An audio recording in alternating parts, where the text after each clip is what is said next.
So here we have the Ford Fiesta on a 68 plate. I'm going to start off by showing you inside the boot and then we'll hop in and run through some controls from there. As we approach the back of the car, you can see we have reversing sensors, plenty of boot space as well, along with that 60/40 split folding rear seat should you wish to increase this space even further. Okay, now that we're inside the car, we're going to start with the dials. On the left-hand side, we have the rev counter, and on the right-hand side, the speedometer. In the middle at the bottom, we have the fuel gauge, the coolant temperature gauge, and it will show you what gear this car is currently in. It's an automatic, so we're in park at the moment. Above that, we have the total miles for the car. They are 8,608. And a digital readout for the speedometer being displayed. You can change the information displayed there by using a button on the steering wheel.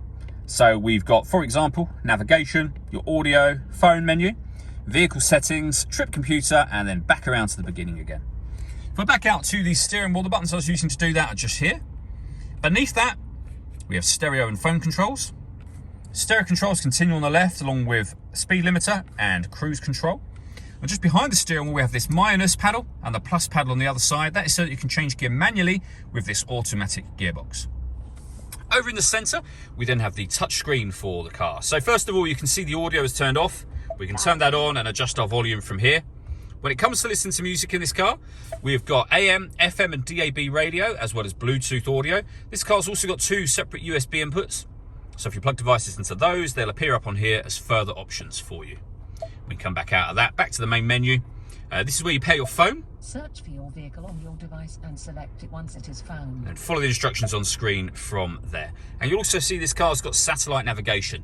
There's a full video showing how this works on our website and on our YouTube channel as well.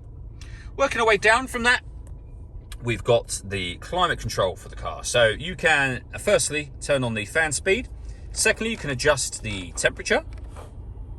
You can determine where you'd like the air to be distributed within the car. When you're happy with those settings, this button turns your air conditioning off in this case, or back on again, or hit auto. In doing so, the car will now maintain that temperature by taking control of the fan speed and the direction of the air. Any manual adjustment will override auto straight away, and you're back on a manual setting again. For those colder days, we have a heated driver's seat, a heated passenger seat, a heated front screen, and a heated steering wheel as well. We have a 12-volt charging socket and one of the two USB inputs I mentioned, the gear lever for the fully automatic gearbox, and then down here, we can turn off the traction control, and this button will turn off the stop and start. This car is designed to cut out when it's stationary in traffic to save you fuel.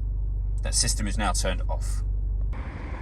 All that leaves me to say is thank you for taking the time to watch this video. If you'd like to come and see the car in person and have a test drive, please feel free to call any of our MJA sites. We'd love to hear from you soon.